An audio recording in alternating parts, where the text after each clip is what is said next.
Halo guys, masih bersama saya. Sekarang kita akan bahas tentang ilustrasi pembukuan kantor cabang dan kantor pusat. Secara garis besarnya ya. Jadi kita di sini nanti kita melakukan transaksi dari poin yang tadi yang kita sudah pelajari di materi sebelumnya berkaitan dengan pembukuan dari kantor cabang dan kantor pusat. Nah, di sini kita ilustrasi soal. Contoh, misalkan di sini pada tanggal 1 Oktober 2020, PT Makmur membuka cabang pertamanya di Kota Lama. Cabang berikutnya akan dibuka tahun depan. Pembukuan dilakukan di cabang dan di laporan keuangan cabang disusun setiap akhir bulan. Jadi di sini pembukuan dilakukan di cabang dan juga di pusat ya. Setiap akhir bulan dan dikirimkan ke kantor pusat. Barang yang akan ditagih pada harga pokoknya. Peralatan dicatat pada pembukuan kantor pusat. Cabang dikenakan biaya investasi sebesar 6% atas investasi kantor pusat. Nanti ada biaya investasi 6% atas investasi yang dilakukan oleh kantor pusat yang dibayarkan setiap awal bulan. Jadi setiap bulan itu nanti 6% bagi berarti 12, berarti 0,5% ya setiap bulannya. Berikut ini adalah transaksi cabang Kota Lama. Nah, ini yang pertama, 1 Oktober menerima transfer uang dari kantor pusat sebesar 6.000. Nah, yang ini kita kantor pusat, yang ini kantor cabang ya. Jadi ini transaksi yang untuk kolom yang di sini ini adalah pencatatan dilakukan oleh kantor pusat, sedangkan yang di sini adalah kantor cabang. Nah, bagaimana pusat mencatatnya? Seperti yang kita tahu di sini kan pusat itu mengirimkan uang. Berarti cashnya berkurang di kredit. Berarti branch pada cash atau rekening khusus kantor cabang pada cash. Sedangkan untuk cabang mencatat adalah cash pada home office sebesar 6.000. Cukup jelas ya. Terus tanggal 5 bulan Oktober menerima barang dagang dari kantor pusat pada harga pokok 12.000. Bagaimana mencatatnya? Sama seperti tadi, ini kita kantor pusatnya berarti branch pada shipment to branch. One ini adalah kode cabangnya ya. Terus kalau untuk cabangnya mencatatnya adalah shipment from home office pada home office. Senilai 12.000. Nah, kita lanjut. Ini nggak ada pertanyaan ya. Saya rasa cukup jelas berkaitan dengan bagaimana pengiriman barang dan penerimaan barang yang dilakukan oleh pusat dan cabang. Nah, sekarang tanggal 10 Oktober membeli peralatan kantor seharga 3 juta. Peralatan ini akan cetak di buku kantor pusat. Nah, ini yang harus kita perhatikan nih, bedanya di mana nih. Kita beli barang, pencatatan tersebut dilakukan membeli peralatan kantor. Yang beli adalah si cabang. Ya, kalau tadi yang di soal sebelumnya adalah yang beli adalah pusat. Nah, sekarang yang cabang yang beli, berarti cabang itu mencatat pada home office pada cash, karena peralatan ini nanti akan dicatat di kantor buku pusat. Terus berarti nanti untuk pusat mencatat adalah equipment pada branch ya. Tanggal 15 sama 17 Oktober menjual kredit barang dagang seharga 6.500.000 dan menerima pelunasan piutang sebesar 3.500.000. Nah, di sini kalau kita contohkan di sini menggunakan metode periodik. Berarti kita akan mencatat untuk tanggal 15 account receivable pada sel senilai 6.500 US dollar. Sedangkan tanggal 17 karena kita menerima uang mati cash pada account receivable senilai 3.500. Nah, untuk tanggal 20 Oktober di sini membayar beban-beban operasional. Nah, ini tadi adalah pencatatan yang dilakukan oleh kantor cabang. Berarti di sini beban-bebannya tersebut adalah miliknya dan dibayar atau ditanggung oleh kantor cabang. Berarti tinggal kita masukin saja salary expense, rent expense, miscellaneous expense pada cash senilai 750 ditotalkan ya. Untuk pusatnya gimana? Tidak dilakukan pencatatan karena yang bayar adalah si kantor cabang. Terus tanggal 22 Oktober menyetor uang sebesar 2.000 ke kantor pusat. Bagaimana kita pencatatannya? Sama seperti ilustrasi di soal sebelumnya. Berarti kita kalau sebagai cabang kita nyatatnya adalah home office pada cash. Sedangkan untuk kantor pusat nyatatnya adalah cash pada branch 1. Nah, untuk tanggal 28 Oktober mencatat beban tidak langsung yang telah dibayarkan oleh kantor pusat. Jadi di sini adalah yang telah dibayarkan. Berarti yang bayar adalah kantor pusat. Ada insurance expense, depreciation expense, tax expense, advertising expense, dan ada interest expense atas ya investasi kantor pusat. Nah, tadi saya bilang 6% dibagi 12. 6% itu dapat dari soal, 12 adalah 12 bulan ya, karena 6% per tahun. Berarti dibagi 12 itu 0,5 ya. Nah, untuk yang tadi kita bilang 18.000 itu dapat dari mana? Jumlah investasi yang dilakukan oleh kantor pusat. Pertama berapa di sini kita lihat.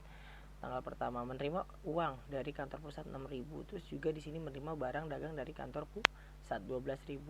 Nah, jadi total 18.000. Itulah investasi yang dilakukan oleh kantor pusat ke cabang. Berarti di sini 18.000 sehingga menghasilkan adalah 90 US dollar.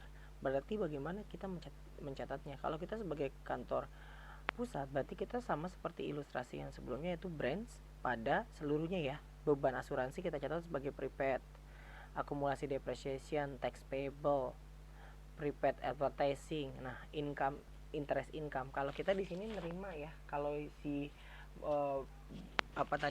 cabang adalah beban, kalau kita di sini interest income 90.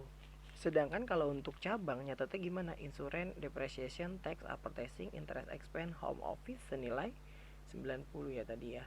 Maka totalnya adalah sama 500.000. Di sini juga branchnya 500.000.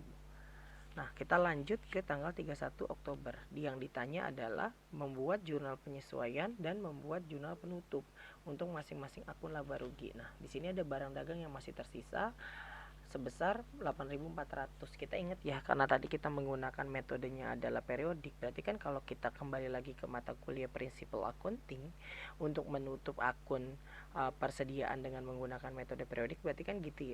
Berarti kan jurnalnya gini ya. Income summary pada inventory beginning, terus ada inventory ending pada income summary. Nah, itu kan yang harus kita pahami ya kalau kita menutup akun berkaitan dengan persediaan dan memunculkan persediaan baru. Nah, sama seperti ini karena kita menggunakan metode periodik, berarti merchandise inventory pada income summary 8.400. Terus kita menutup di sini akun sales pada income summary. Ini pencatatan dilakukan oleh kantor cabang ya yang sini ya. 6.500. Salesnya dari mana? Dari soal. Kita kembali lagi ke soal tadi. Kita jual barang. Jual barang 6.500 ya, tuh 6.500. Terus income summary pada investment from HO. Nah, ini yang tadi saya bilang investment from HO itu sama kayak inventory beginning. Jadi sebenarnya kalau kita melakukan pencatatan closing journal kan seperti itu ya, tadi saya bilang ya, income summary, inventory beginning, terus inventory ending pada income summary.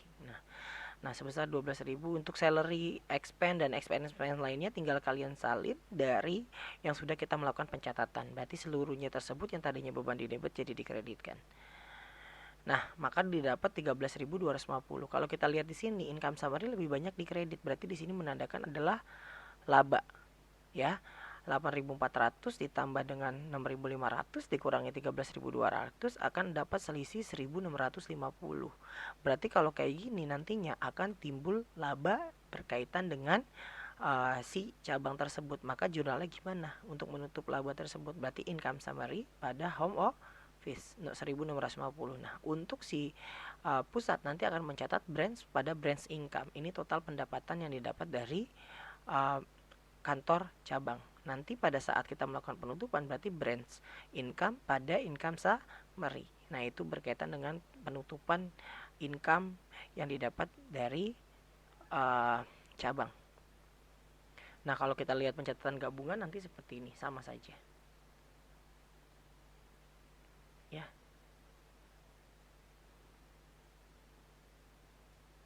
Nah, untuk kertas kerja penggabungan antara kantor pusat dan kantor cabang, berarti kalau kita lihat di sini tadi, ini misalkan ilustrasi ya, home office ini, kalau home office ini datanya sudah disajikan ya dari soal ya.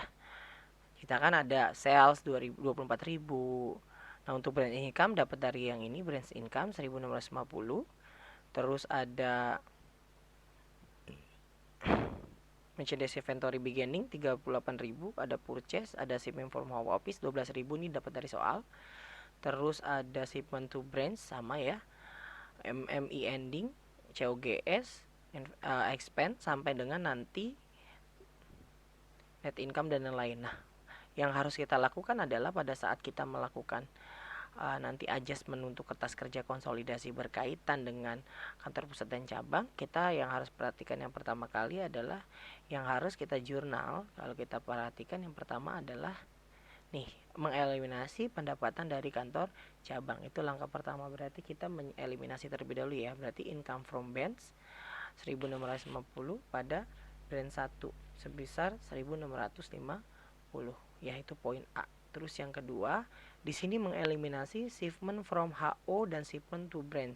Karena tadi shipment-nya itu adalah akun yang bersifat resiprokal, karena kita hanya akun pembantu penghubung inventory yang ditransfer. Nah, kita melakukan adjustment, berarti investment to branch pada investment from HO sebesar 12.000.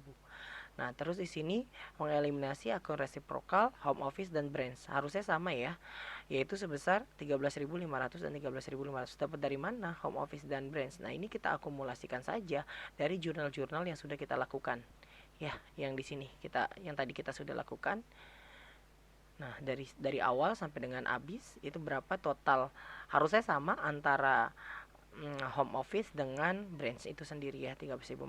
Yang terakhir yang D mengeliminasi akun resiprokal, interest expense dan interest income. Karena kenapa? Karena ini nantinya akan dilaporkan di kertas kerja kertas kerja konsolidasi berkaitan dengan pusat dan cabang, yaitu interest income pada interest expense tinggal dibalik saja sebesar 90. Sehingga nanti didapat laporan gabungannya kalau kita lihat ya di sini ya. Tadi ya.